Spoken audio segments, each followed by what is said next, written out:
Hey, I'm Corwin, and today I'm going to get this thing running.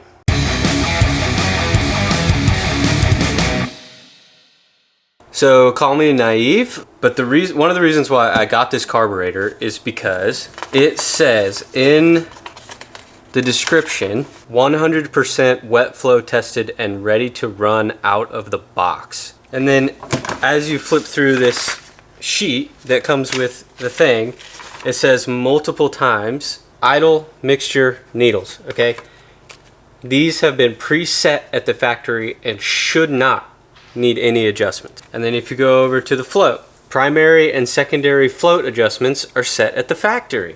All over this thing, it basically says, we ran this carb before we sold it to you and it should be good to go. So given the fact that someone like me who has minimal experience with carburetors, you read all this online and you're like, yeah, I'll just buy that and bolt it on and we should be good to go. But obviously I bolted it on and everything got worse. I called up the tag on the carburetor that came with it. It had a phone number for like, if you have issues, call this number, we'll help you out. First off, the phone number was wrong, the extension was wrong, and it said they worked from 9 to 9, which is also wrong. I feel like I'm taking crazy pills here, but what have I done? Okay, so first thing is I reset this throttle linkage to make sure that it was fully closing the throttle, on return. So it is. So that's should be good to go. Second thing is I adjusted the floats. They were both set too high, so I lowered those down. I think it was flooding, and that was fouling the plugs. Those have been adjusted. I also turned down the fast idle, which rides on this cam. It's on the bottom of there, so that should be good to go. And then because I adjusted the throttle stop, this accelerator pump was too loose, so I adjusted that guy too. Lastly, I would fire it up and then the idle would just shoot sky high up to like 2,000 RPMs. Turns out this PCV valve hose was dry rotted and it was causing a vacuum leak, pretty significant vacuum leak, obviously. So I have fixed that. Okay, so all of that is good and it's all positive and in the right direction, which is great. The issue I have now is that it's a little hard to start, which makes me think the idle mixture screws are wrong, so I'm gonna reset those, get it started, hook up the vacuum gauge and adjust. The problem with that is that this exhaust leak is so awful that it just stings my eyes so bad, so I have to run the fan. So I'm not going to be able to really do much in the way of explaining that process. There are plenty of videos out there about setting the idle mixture on a Holly. It's the exact same. You turn the screws out 1.5 to 2 turns, you turn them out, check for adjustment, turn them in a quarter at a time until you find the highest vacuum. So it's not hard, it's just takes a lot of patience, and with that exhaust leak, like, I'm gonna have to run the fan.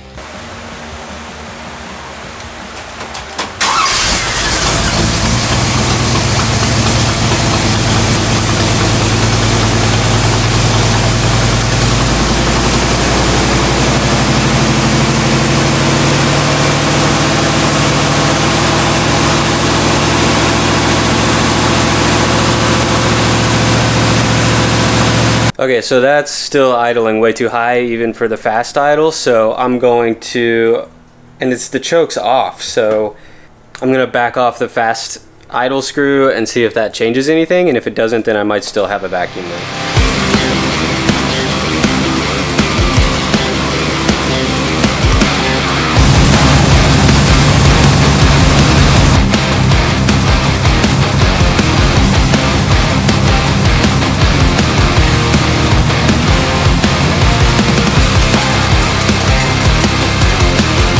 Alright, let's see how it does.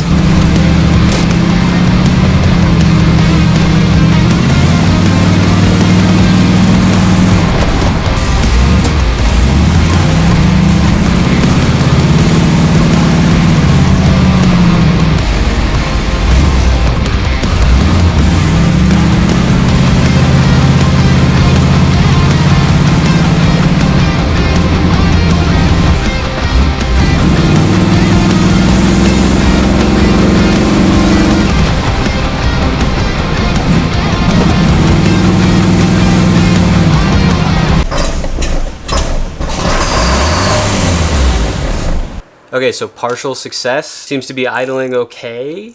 When you're on it, it's good. It's just still going dead lean when you stab the throttle. So I'm gonna adjust the accelerator pump a little bit more, raise the idle back up just a touch. But now it's dieseling again. So I guess I'll double check the timing. It's always something. But it's also running really hot. So I'm gonna put the fan on it, let it cool down a little bit, and then check the coolant, I guess. I don't know why it would be running that hot. It hasn't done that before, even when all that shit was down in the bottom of the motor. So I went to back off the quarter here, but the spring was running out of tension. I guess, I'm not sure why there's so much slack in this guy, but I just shimmed it with a couple of washers to keep that spring taut and make sure everything's nice and solid. And then I backed off the timing a couple of degrees just to see if that helps. Yeah, everything else should be okay. So let's try that.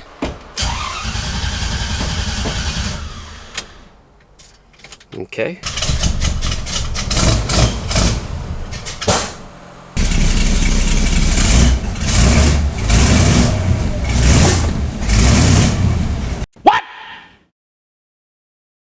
Okay, so timing is spot on perfect.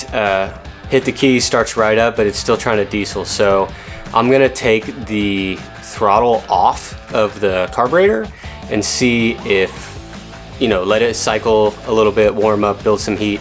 And then if I shut the key off, I wanna see if it's still dieseling or if the throttle's hanging it open.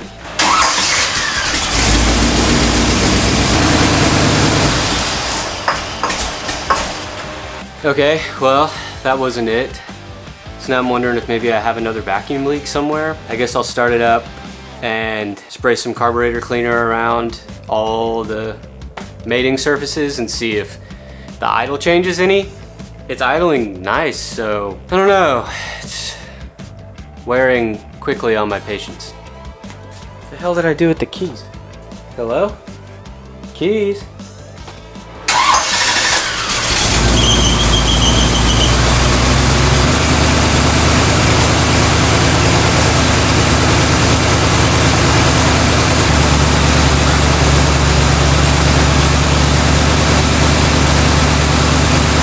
Like right here.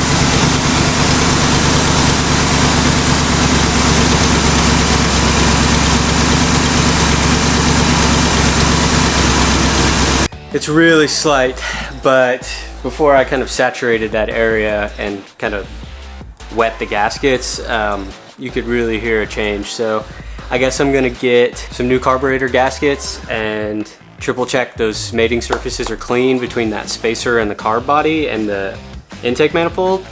I may also pull that brake booster line. That was the one on the back of the intake, the big brass fitting. I think I may pull that and put some thread sealer on it just to triple check. It should be NPT, but well, let me think about that. I'm not sure. I think it might just be a regular brass fitting. Well, regardless, I'm gonna do it anyway, just to check that off the list. But yeah, it's close. It's really close. So let me get those carburetor gaskets. I might be able to hit up AutoZone today. Pretty soon they're just gonna offer me a job as often as I go in there. But it's so close, I'm so excited. Like it's...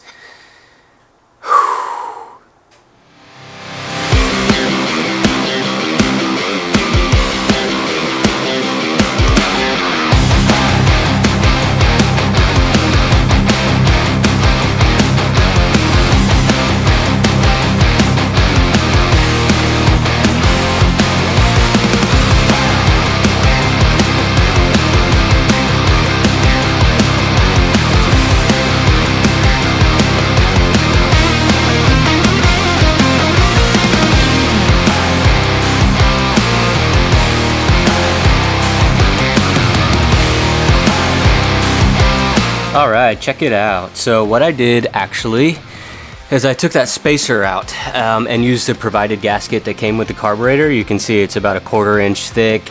Read a lot of stuff online that said it actually provides a pretty good seal. So I thought, why not eliminate at least one variable with 2 gaskets and just go down to 1. Of course, now these studs are a little too long, but that's okay. They're not getting in the way of anything. But because the brake booster used to run to this guy right here, so I put a plug in that, which had to be pretty short because the spacer, and if you remember a long time ago, I put a taller T in there and the carb sat right on top of it. So plugged up that hole, ran the brake booster here to where it's traditionally supposed to be.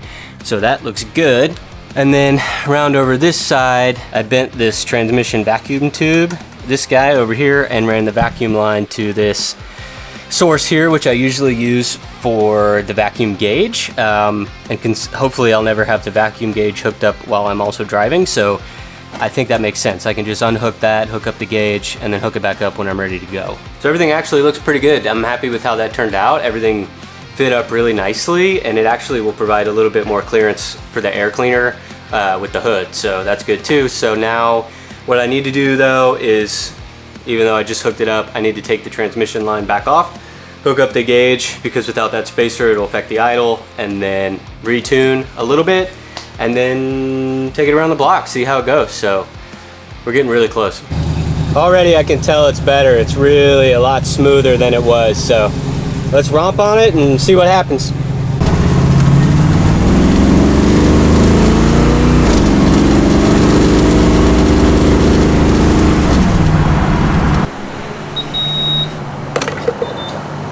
All right, now the moment of truth. Will it start? Oh, yeah.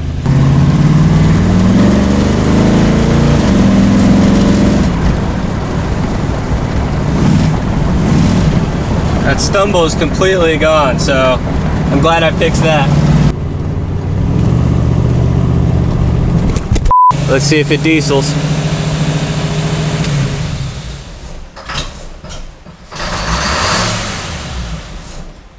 So you know how I'm always complaining about how I fix one thing and then two more things break? Well, I backed out about half a turn on the idle mixture screws, thinking maybe it was running too lean and too hot, and that's why it was running on. Which I guess that cured it a little bit. I may back out another quarter turn just to be safe. But look at this, I swear. Something ate. Okay, well, that happened.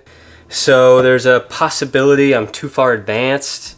I could back it off, back the timing off a little bit. I really don't want to move it because it's right on the mark. Maybe just like 2 degrees. I also, there may be a leak at the distributor. I need to do a little research on that. There's something at the back of the motor that's causing a vacuum leak. It's just hammering away until you find the problem. Okay, back at it again.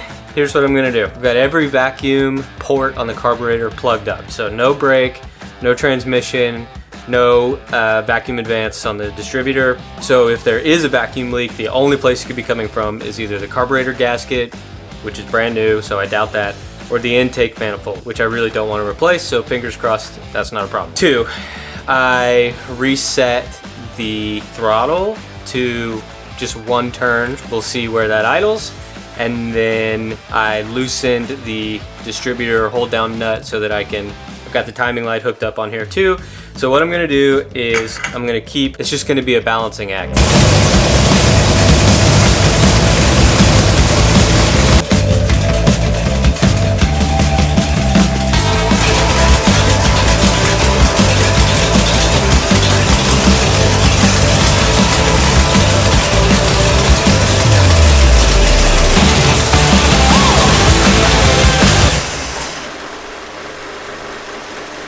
Nothing like unspent fuel going straight into your eyes. God, I gotta get that fixed. So that went really well.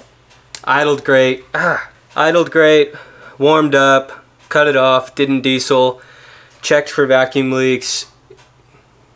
The idle didn't change. I sprayed carburetor cleaner everywhere. Now I'm gonna hook up one thing at a time.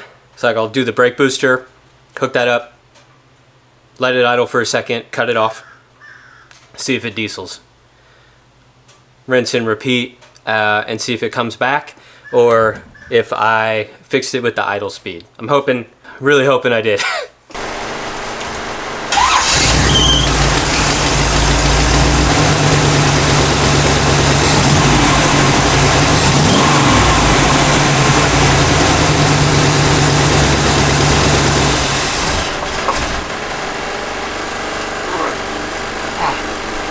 Jesus Christ, mighty Lord, mercy of Good Lord.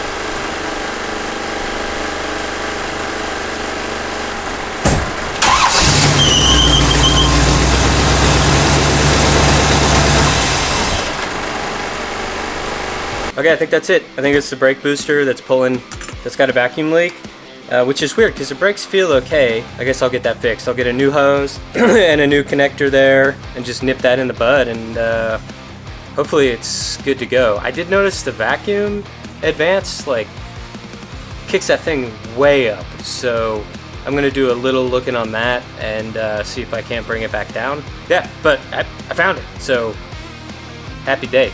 Alright, got the check valve replaced, runs over, really smooth now.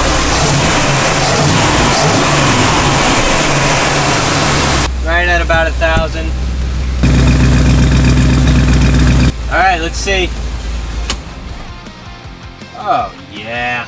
Okay, really happy with that. That turned out so much better than I thought it was going to. I figured I'd be chasing this issue for a long time, so now that it starts, idles really smooth and shuts off, I feel a lot safer about driving it around just with the health of the motor. You know, if it's running too lean or if there's hot spots or whatever, then obviously it's just gonna deteriorate the piston super fast. So really happy with how that's running. I need to take it out on the road now and like romp on it and make sure that everything's kosher with the advance, but it's a work day, so it's probably not a good idea. Anyway, yeah, so what did we learn? Old rubber hoses are old rubber hoses and they'll fail even if they look good. So I'm glad I got that figured out, and now I just onto the exhaust.